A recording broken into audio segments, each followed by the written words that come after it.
The Retroid Pocket Mini was an excellent device, but the Retroid Pocket 5 is here now, and we're ready to take a look at this and see if it's going to recreate what the Mini did.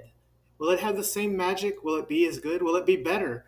Well, we're here to take a look, Deadheads, and find out and just tell you what we think about the Retroid Pocket 5.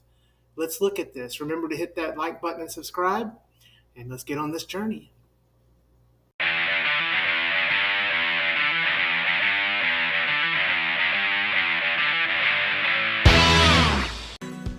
When you shop with your Capital One debit card, there are no overdraft fees, which makes it an even easier decision than, no wait, I'm not a spokesperson for Capital One, although I do use their products, Deadhead. Anyways, welcome to the channel, Deadheads, or welcome to the channel for the first time, new Deadheads. Today, we're going to take our review of the Retroid Pocket 5. So, what are our thoughts? It's going to be a little bit different of a review here because, spoiler alert, it's awesome. But I'm going to present to you some gripes, some things about it that I just didn't quite like. So, short story, it's good, buy it. But if you want to see the things that kind of irked me, stay tuned. All right, Deadheads, so it's here. So we have the Retroid Pocket Mini and the Retroid Pocket 5. If you guys have been following the channel, you know how much I love the Retroid Pocket Mini. This has become one of my favorite devices, although it had a few things about it that were, you know, like anything, could be improved upon. But at $199, this is giving you a lot of power in your pocket, a very pocketable, small, crisp, beautiful 4:3 screen that has been very pleasant to me in a bunch of different nice colorways. So we really like this, the fact that it can run Linux, it can run Rocknix, Batocera, it can run Android, and we got some more distributions coming. But today is about Big Brother. When they first announced it, they did a bundle where you could buy both. And I know why it would be smart to buy both. So hear me out, Deadheads. If you had limited funds and limited money, but you had enough to have two devices, I'm going to make an argument here that these two devices together are going to give you an excellent experience. You're going to have awesome 4:3 output of your PS2 and GameCube, and then you can step up to 16:9 and have an even better experience running something like the PlayStation Portable, which this is by far the best PlayStation Portable experience that you could have. That's the claim I'm making. So let's get on to this. Let's talk about this. And let me tell you what I think about the Retroid Pocket 5. So as I began, this is a fantastic device. It is a great device and worth the money that's being asked for. That being said, if you've made up your mind and you don't want to hear my little complaints, then you can just skip the end of the video here. But let me first just kind of tell you a few of the things that were done here that make this an even better experience than this right here, the Retroid Pocket Mini. So, first of all, we have added some texture here on the grips. That is brilliant. It's better than the smooth texture you got with the Mini. So the Mini is smooth, and you get a textured here. So I wonder why they didn't make it the same. I really would have liked the texture on the Mini. I think the texture is nice. So bravo Retroid for adding that touch. Aside from that, the triggers are great. We all know about the trigger problem with the Retroid Pocket 4 Pro. These triggers have been really amazing. I haven't had any issue with them on the Mini. They're fantastic. In fact, the buttons are pretty much identical to the Mini. From my testing, I have not seen any difference in any of the button layout. So my original thoughts remain. Fantastic buttons. We all know these are the best analog sticks you can get.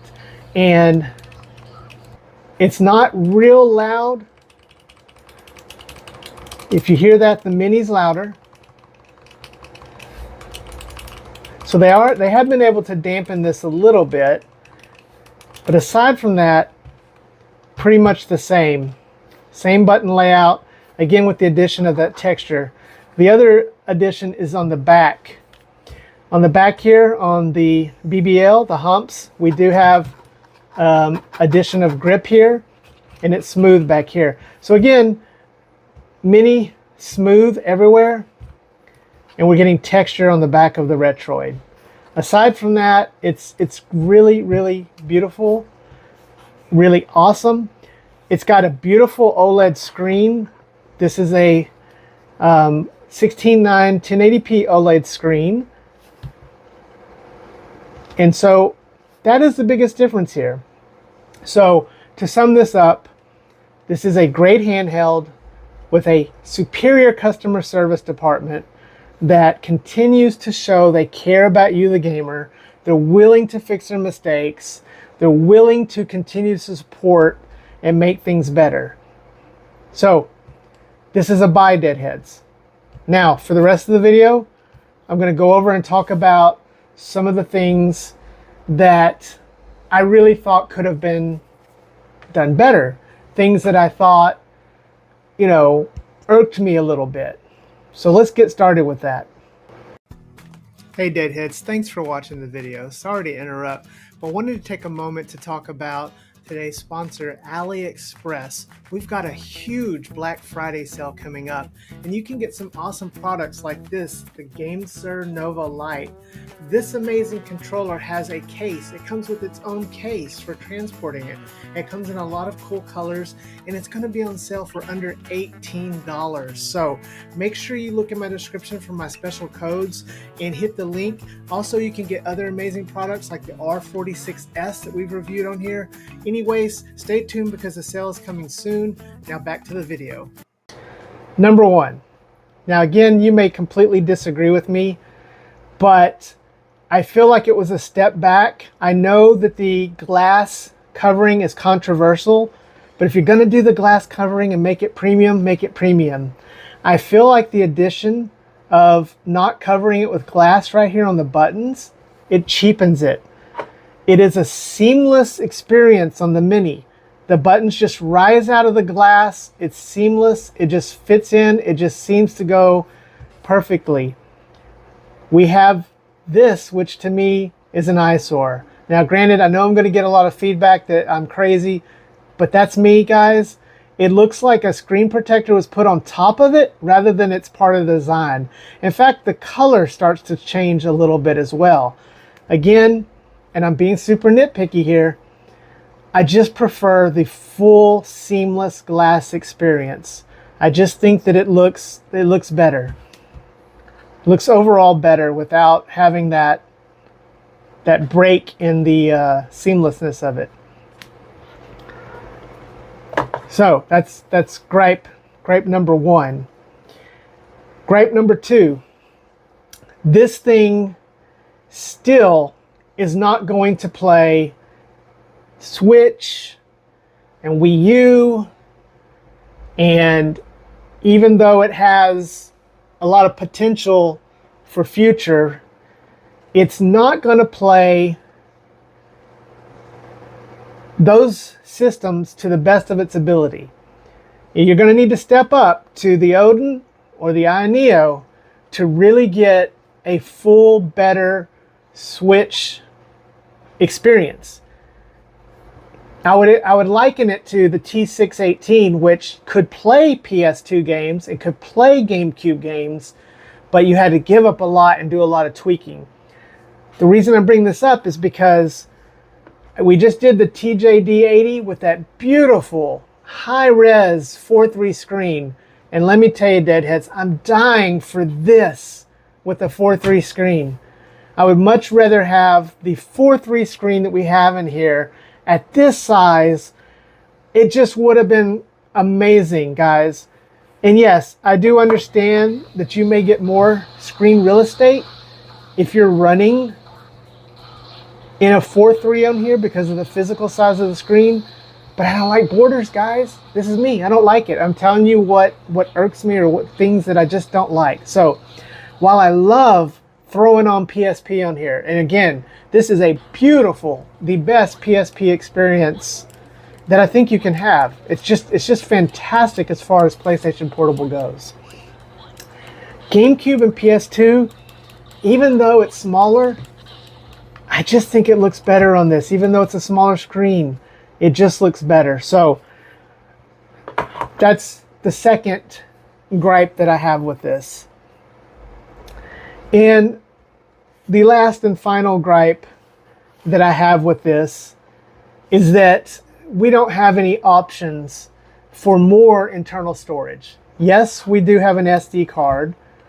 I do like that. But with the advent of dual booting this, with being able to use Linux and Android, I much would have rather had more storage capability, 256, 512 option. It would have been much better to have that on here, because 128 gigs is kind of stifling. I'm just going to say it. It's kind of stifling. I kind of wish it had more to do that. Now, that's it, guys. The $220 price point, I think, is fair. You're getting one of the best looking OLED screens that I've seen. Again, it's just beautiful. You're getting a customer service support that continues to impress and continues to support their products well beyond. I mean, the Retroid Pocket 3 Plus is still being sold and supported. It just continues to impress us. You're getting a wonderful product. And again, the things that I pointed out, they're just Deadfred things. They're not things that should stop you from picking this up. You could go a whole nother $100 and start to get into the Odin 2 territory or the Ionia territory. And there is going to be some things that are better for that. But why spend $100 to $200 more when this is going to do so many things great? In fact, if I was going to spend $500, this is what you should spend it on. Get the combo, because you're going to have a beautiful 4:3 experience right here, although a small screen, and then you're going to have an even better 16:9 screen, and again, a PlayStation Portable experience that is just beyond belief. Just 3x beautiful, no slowdown, upscaled, wide, fills the screen, looks gorgeous. So that's it, guys. That's my review of this. I had some criticisms, but there's not many, and they're really, tailored towards Deadfred. Let me know if you agree with that. Let me know in the comments if you think that this has more problems than we're seeing, or if you think that this is not worth the money. But it's so good, guys, that I'm wondering, what are they going to do next? Well, let me tell you, I don't know about you guys, but I'm dying to see this screen and this screen together in a flip. What do we say, Retroid? Make it happen. 4:3 on the bottom, 16 on the top. Let's flip. Or reverse it. Go this way if you'd rather have that way. Anyways, Deadheads, remember to hug your loved ones or love your hugged ones, because tomorrow is never promised. Hope you enjoyed this video. Check out those Black Friday sales coming out from our partners at AliExpress. There's a lot of good sales coming up. Might even find the 5. A lot of you guys got a good deal on the Mini through these sales, so pay attention. We'll see if it's on there. Anyways, we'll see you next time. Deadfred out.